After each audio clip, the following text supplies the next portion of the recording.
In the top stories, tourism officials are engaging European partners to boost arrivals to St. Kitts and Nevis. Authorities in Belize have charged a man in connection with a triple murder investigation, and President Donald Trump says talks with Iran are progressing as deadline is extended. Hello and welcome to the ZIZ Midday Major Newscast. I am Jasmine Thomas. Tourism officials have wrapped up a series of meetings in Europe aimed at increasing arrivals to the Federation. The engagements, led by Minister of Tourism Marsha Henderson, brought together cruise line representatives, diaspora groups, and industry partners. The discussions focused on expanding opportunities in both the stay-over and cruise markets.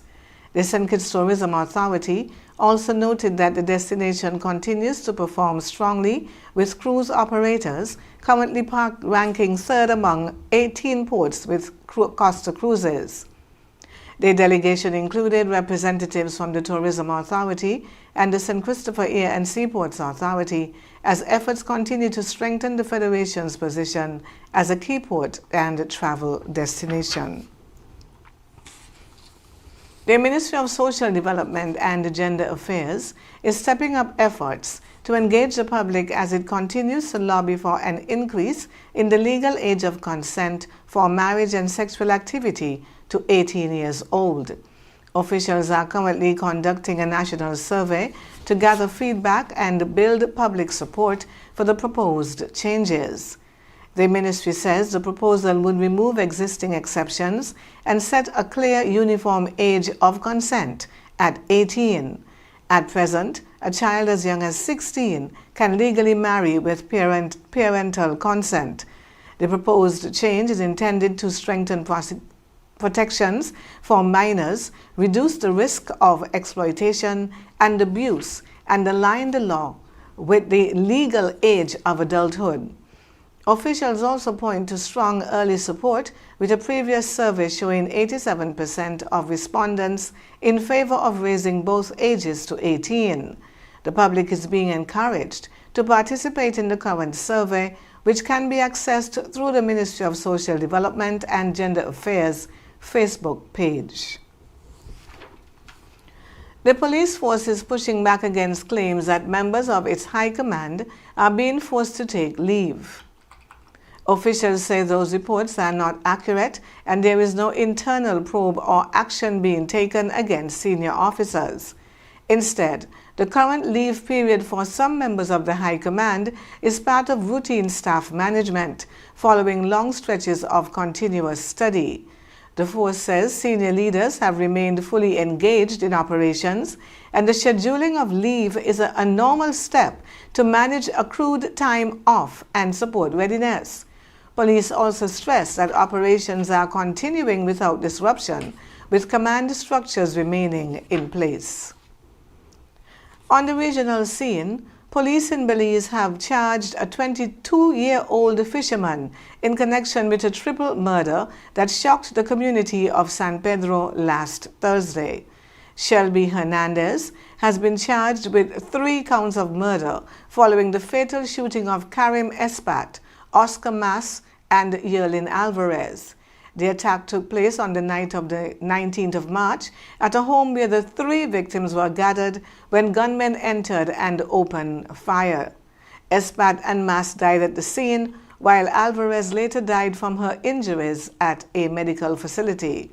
Police said the arrest marks a major development in the investigation, which also involves other persons of interest.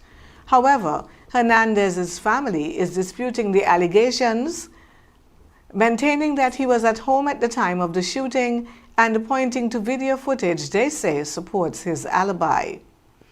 Authorities confirm they have reviewed the footage but say it was not sufficient to exclude him from the investigation. Police add that inquiries are ongoing as they continue to pursue additional suspects in the case.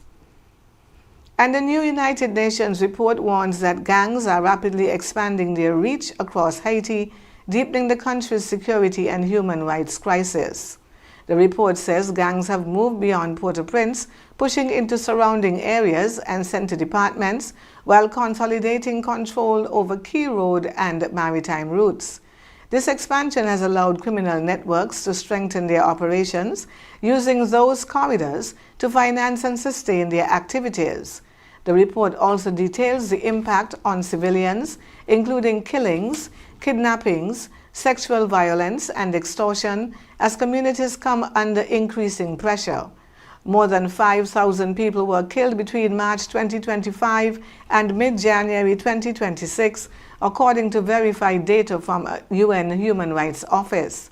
UN officials are urging immediate action to contain the spread of gang violence while addressing the underlying social and economic conditions driving the crisis. On the international scene, U.S. President Donald Trump says the United States is in contact with Iranian officials as efforts intensify to bring an end to the conflict in the region. Trump told reporters Iran is eager to reach a deal and claimed discussions took place over the weekend between U.S. representatives and an Iranian leader. However, Iran has denied that any talks have been held. The U.S. president has also extended a deadline for Iran to reopen the Strait of Hormuz by 5 days, warning that failure to do so could result in strikes on key infrastructure, including power plants. The developments come after days of heightened tensions, with both sides exchanging threats that could have significantly disrupted energy supplies across the region. The Strait of Hormuz is a critical global shipping route through which a significant portion of the world's oil supply passes. Meanwhile, Turkey and Egypt have indicated they are engaging both sides in what appears to be early diplomatic efforts to de-escalate the situation. And at least 66 people have died after a military transport plane crashed shortly after takeoff in southern Colombia. The aircraft was carrying 128 people, mostly soldiers, when it went down near Puerto Leguizamo in the Amazon region. Colombia's armed forces say dozens were injured, while 4 military personnel remain missing. Authorities have indicated there is no evidence at this time that the crash was at the result of an attack. Survivors were initially treated at local clinics before being airlifted to larger medical facilities. Images from the scene showed thick smoke rising from the crash site as soldiers and residents rushed to assist with rescue efforts. Officials say the cause of the crash is still under investigation, with early reports indicating the aircraft experienced problems moments after takeoff. Colombian President Gustavo Petro has described the incident as a national tragedy while renewing calls to modernize the country's military equipment. Here's your local weather forecast for St. Kitts and Nevis, valid up to 8 o'clock tomorrow morning. Today's high is expected to reach 32 degrees Celsius or 90 degrees Fahrenheit, with an overnight low of 19 degrees Celsius or 66 degrees Fahrenheit. Overall conditions will be fair as a dry and stable air mass continues to limit shower activity across the Leeward Islands. For today, expect mostly sunny skies. Tonight will be mainly fair and cool. Winds will be easterly at 7 to 19 kilometers per hour or 5 to 12 miles per hour, with periods of light and variable conditions. Seas will range between 1 to 1.5 meters or 3 to 5 feet. Sunset this evening is expected to be at about 6:30 and sunrise tomorrow morning at around 6:15. That brings us to the end of the Midday Major Newscast. Join us this evening for these stories and more. Thank you for tuning in. I am Jasmine Thomas.